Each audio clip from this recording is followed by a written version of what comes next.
ang hagard-hagard na po ng lola nyo. Hayaan nyo na lang po ako guys kasi ang hagard-hagard ko na. 1, 2, 3, come on! Hey guys! Welcome back again to my YouTube channel! For today guys, ang ipapakita ko po sa inyo ay isa po tong pinakamalaking blessing na dumating po sa amin. Kasi may nagbigay, may nag-sponsor na bigyan po kami ng mga grocery, isang carton na Cerelac ni Bibi Ivan. Wala pong iba kasi guys ang nagbigay sa amin kundi yung father-in-law ko. Lagi po kami niyang binibigyan every month or kahit hindi pa buwan, binigyan niya po kami. Ngayon, ipapakita ko po sa inyo at i-share ko po sa inyo kung ano yung mga binibigay po niya sa amin. Kasi guys, isa itong malaking blessing sa araw na to. Kasi guys, pambihira lang po talaga na ano guys, na may father-in-law ka na handang tumulong sa'yo at saka handang magbigay sa'yo ng mga pangangailangan mo. Lalo na ngayon guys na ano guys, na wala tayong trabaho, hindi tayo pwedeng basta-basta lumabas, hindi tayo pwedeng magtrabaho dahil sa COVID-19. So, ngayon, isa tong para sa akin, para sa aming pamilya, isa itong malaking biyaya talaga. Kasi, hindi po lahat guys na mga father-in-law mo na handang tumulong sa'yo, handang magbigay sa'yo na kahit lahat na pera, grocery, pagkain, hindi po lahat ng mga klaseng mga father-in-law ang magbigay sa iyo nun. Kaya ako, sobra akong magpapasalamat po sa father-in-law ko, sa lahat ng mga tulong, sa lahat ng mga biyayang binigay niya po sa amin. Kasi guys, sobrang madami po na po niyang ibinigay sa amin at sinuportahan niya po kami.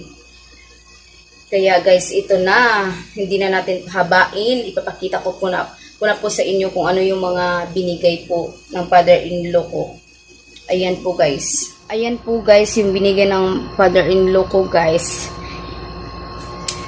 At saka ang hagard-hagard ko kasi na guys, kasi bago po akong tapos maglinis. Ayan po guys. Minsan binigyan po niya kami ng pera, minsan pinag-grocery niya po kami. Ayan, sobrang dami. Para to kay BB Kisses at saka shampoo. Ayan, halos lahat kang guys, kang BB Kisses, kang BB Ivan. Ito diaper ni BB Ivan. Ayan, tubig. At saka ito talaga guys po, ang dami. Isang buong karton. Ayan guys. Cerelac ni BB Ivan guys. Iba-iba po to ang mga flavor nito. Ayan, brown rice and milk. Ito, white banana and milk. Ano ka ang meron? Ayan. Basta guys, madami to guys. Hindi ko alam kung kayang ubusin to ni Bibi Ivan kasi gusto na kasi ni Bibi Ivan na kumain ng kanin. At minilhan din niya kami ng bigas na 5 kilos yung master na bigas. Ayan, may shampoo. Ayan, para sa Kelly. Ayan, may sa Kelly guys. Ito, cotton buds. Mga pagkain na ito lahat guys kasi ito mamon, gustong gusto to ni BB Kisses guys. Ito yung palagi niyang kinakain. Si BB Kisses kasi guys, hindi siya mahilig kumain ng rice. Ang sa kanya lang fruits at saka mga ganito mga cupcake. Ayan, ito. O diba guys, ang dami no, kasi akalain mo naman hindi lahat ng mga father-in-law mo na handang magbigay sa iyo ng ganun kalaki. Minsan kasi guys, binigyan niya din kami ng ayan, wipes. Binigyan niya kami ng pera. Mga pera, ayan. May sliced bread kami. Tubig ni Bibi Ivan. Lahat po guys, pagkain para hindi na kami basta-bastang lumabas. Ayan, maraming mamon. Paborito kasi ito ni Kisses, mamon. Saka ito, malaking lotion. Ayan. Lotion yan, sabon ko. Ito po yung sikreto ng skin ko guys, na hindi naman talaga kagandahan yung skin ko, pero ito po yung lagi kong ginagamit. Ayan, Kojic, orange at saka white. Ayan, pwede na yan. At ito po ang pinakamasarap, ang Ubi Kingland. Ayan guys, ito paborito namin ng husband ko guys, itong ubi na to guys. Sobrang masarap to, Dutch milk para kay BB Kisses. Mayroon pa tayo doon sa baba.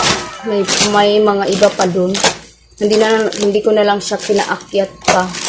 Ayun, wala na guys. Mga ano naman to guys. Para sa buhok ko to guys. Cream cell. Ayan.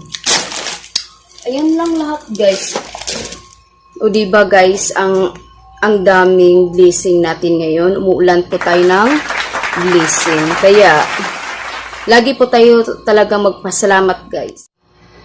O ayan guys, diba? Ang dami po nating blessing ngayon. Kaya lagi po tayo talaga magpapasalamat guys sa Panginoon dahil ang Panginoon may ginagamit po siya na tao para matulungan po tayo. Hindi man yung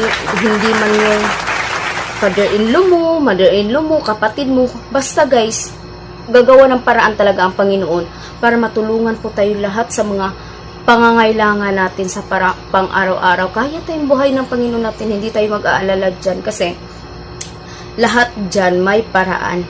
Kaya guys, ang hagard-hagard na po ng lola nyo, hayaan nyo na lang po ako guys kasi ang hagard-hagard po na. Twin big pack pala ito guys. So bago pa to sa Koji kasi hindi ko alam guys kung bago to kasi ang husband ko kasi ang bumili nito. Hindi ko pa to nasubukan.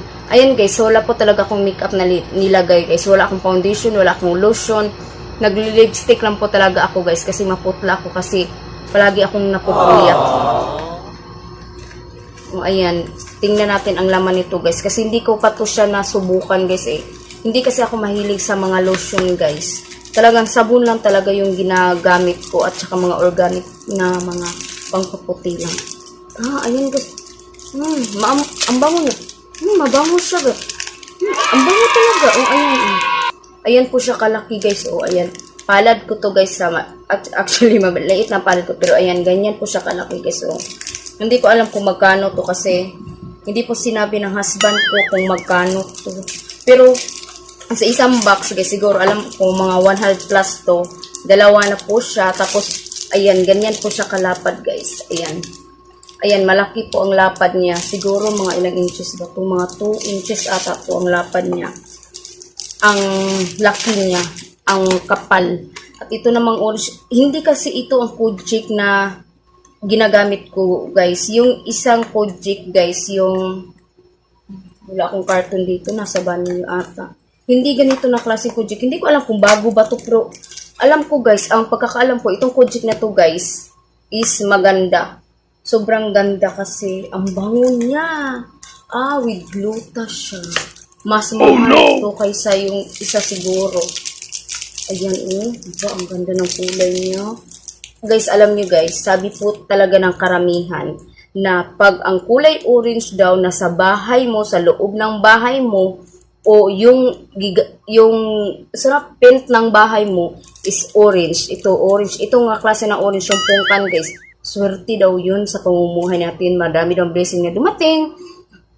Madali daw kayong makakita ng pera. Hindi ko alam guys kung totoo ba yun. Basta yun ang pagkaalam ko. Yun ang palagi kong naririnig sa mga kaibigan ko, sa kamag-anak ko. Yun daw ang pinaka-the best na kulay. Yun daw ang pinaka-the best na pang-swerteng kulay. Kaya kung swerte man yung kulay na yun na orange guys, why not? Subukan natin.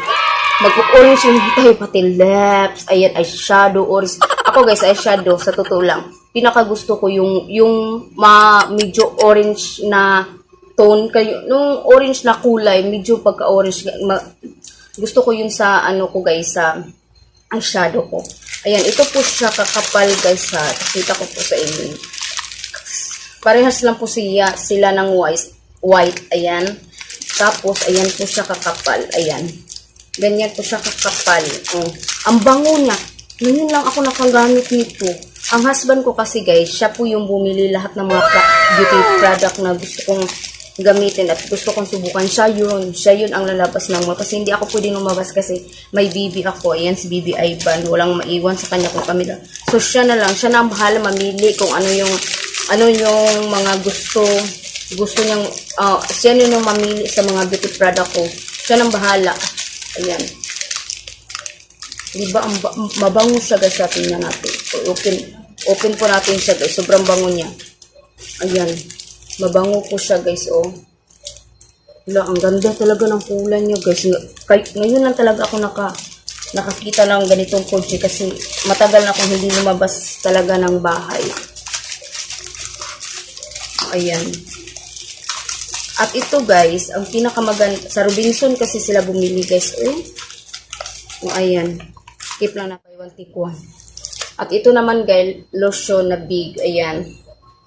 Milk rice. Ayan. Ito, dalawa po dito. Si Bibi Ivan, si Kisses, at ako.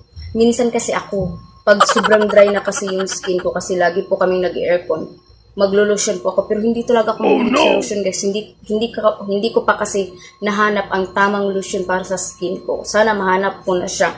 Kaya guys, comment down below kung may alam kayo na lotion na para sa mga dry skin at saka maganda talaga sa skin natin. Yung hindi tulad nito guys. Ayan. Ayan guys, subukan ko. Pag mag-lotion kasi ako guys, pag ginanyan ko guys, tapos ayan guys, diba? Tapos hindi siya madaling hindi siya madaling mag-dry sa skin ko.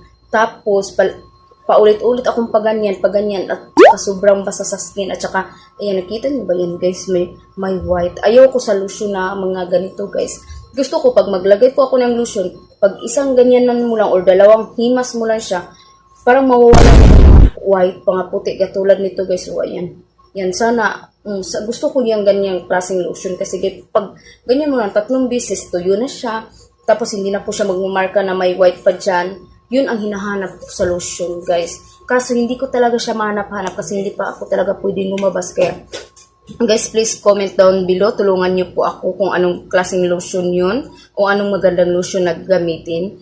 Kaya guys, ito na po. Kaya guys, dito na po magtatapos ang video ito, ang vlog na to, ang isang malaking biyayang binigay sa amin. Kaya guys, thank you so much for watching and see you by the next vlog. God bless you all. Bye!